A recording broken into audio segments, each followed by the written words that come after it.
ଆପଣ ବହୁତ ମେଳା ମହୋତ୍ସବରେ ପଲ୍ଲିଶ୍ରୀ ମେଳାରେ ଦେଖିଥିବେ ପିତ୍ତଳ କାମ। ସେ ପିତ୍ତଳ କାମ କେମିତି ହୁଏ ଆଜି ମୁଁ ଆସିଛି ଦେଖିବା ପାଇଁ ସଦେଇ ବେରେଣି। ଗାଁ ନାଁ ହେଲା ସଦେଇ ବେରେଣି। ଦେଖନ୍ତୁ କେତେ ପ୍ରକାର ମାନେ କେତେ ପର୍ଯ୍ୟାୟରେ ସେ ପିତ୍ତଳ କାମଟି ତିଆରି କରିବା ପାଇଁ କାରିଗରକୁ କଷ୍ଟ କରିବାକୁ ପଡୁଛି।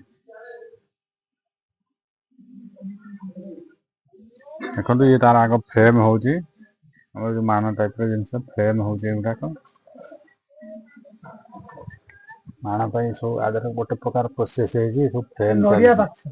ହଁ, ଫ୍ରେମ୍ ହଉଛି। ଆପଣ ବି ଜାଣିଛନ୍ତି କାମ? ମୁଁ କହିଲି ଆପଣ ବି ଜାଣିଛନ୍ତି ଏଇ କାମ? ହଁ ସବୁ ବଂଶ ମାନେ ପରମ୍ପରା ନେଇ ସମସ୍ତେ କରୁଛନ୍ତି। ପିଲା ଛୁଆ ସମସ୍ତେ ଏଇ କାମରେ କରୁଛନ୍ତି। ଏଠି ଆସନ୍ତୁ ଦେଖିବା ତାର ବିଭିନ୍ନ ପ୍ରକାର କରିକି ସେ ସବୁ ଶୁଖେଇଛନ୍ତି।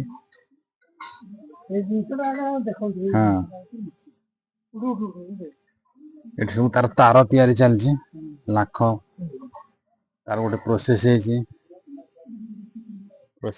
ତାକୁ ଆମକୁ ଗୁଡା ହବ। ୟାର ଭାଟି ଅଛି, ପିତ୍ତଳ ପକେଇକି ପୋଡିଲେ ସେ ୟାର ଫ୍ରେମ୍ ହେଇଛି ବାହାରି ଆସିବ ବଢିଆ ଭାବରେ।